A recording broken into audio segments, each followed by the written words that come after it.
Egi Suhendar, Loket 2. Jadi ucapan terima kasih buat Bapak dan Ibunya yang sudah datang di Satpas Polres Tasikmalaya, Pak.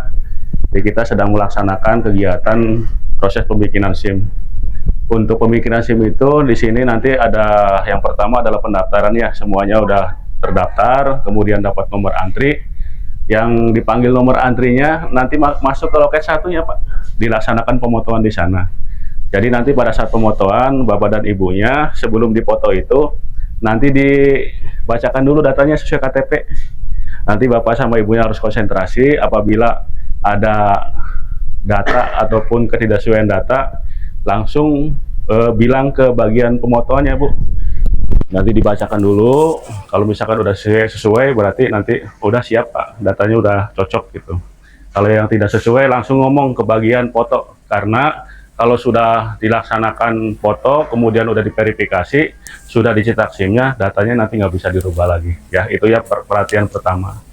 Kemudian kita di sini kita akan menggunakan antrian pipo-nya Pak, press in press out pokoknya. Jadi yang siapa yang duluan datang itulah yang duluan keluar juga. Jadi kita nggak ada istilahnya salip menyalip, pokoknya yang duluan daftar itu nanti duluan juga dipoto-nya ya Bapak ya, itu ya. Jadi kita tertib lah di sini ya. Kemudian nanti yang sudah dipoto silakan Bapak dan Ibu kembali lagi ke sini ya, sambil menunggu proses berikutnya. Yang sudah mendapatkan SIM nanti setelah itu yang udah dapat SIM, Bapak dan Ibu ngisi data yang di sini ya Pak, dari mulai nama, kemudian golongan SIM, dan juga alamatnya, nomor HP ditulis juga, kemudian tanda tangan. Ini ada buku penyerahan buat bukti bahwa kita itu SIM-nya sudah diserahkan kepada Bapak dan Ibu. Apabila udah keluar dari sini, ya amit-amit Bapak ya, misalkan jatuh di depan ataupun hilang di jalan, datanya udah tercantum di sini, jadi SIM-nya kita udah diserahkan. Ya, jadi yang udah menerima SIM, nanti diisi dulu datanya di sini buku penyerahan. Kalau sudah proses pengisian buku penyerahan, Bapak dan Ibu bisa langsung ataupun bisa pulang ke rumah, tetap dengan cara ataupun bawa kendaraannya hati-hati ya.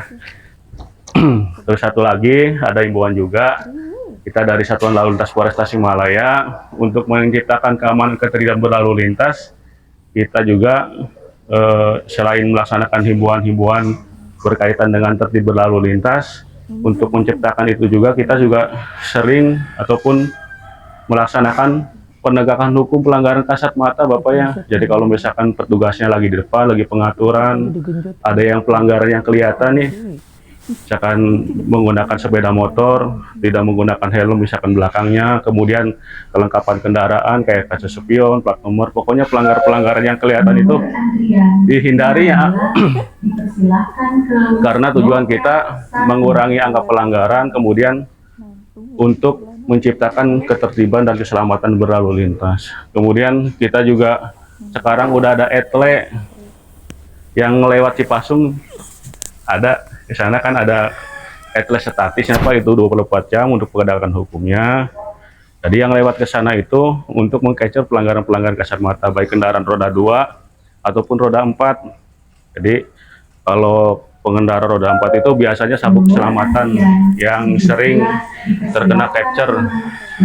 Kemudian untuk pada saat menggunakan ataupun mengemudikan kendaraan roda 4, tidak boleh menggunakan handphone ya, karena dapat mengurangi konsentrasi dan juga dapat menyebabkan kecelakaan berlalu lintas. Sama motor juga ya, dihindari penggunaan handphone. Kalau misalkan ada yang telepon, lebih baik ke pinggir dulu, silakan diterima dulu handphonenya. Apalagi ada sering temukan bawa motor sambil WA-an yang gitu kan, nggak boleh itu ya. Nanti kalau udah cilaka rugi sendiri, sama rugi juga merugikan orang lain. Mungkin itu aja Bapak Ibu ya. Nanti ini ada stiker imbauan, mungkin nanti bagi-bagi aja di sini ya.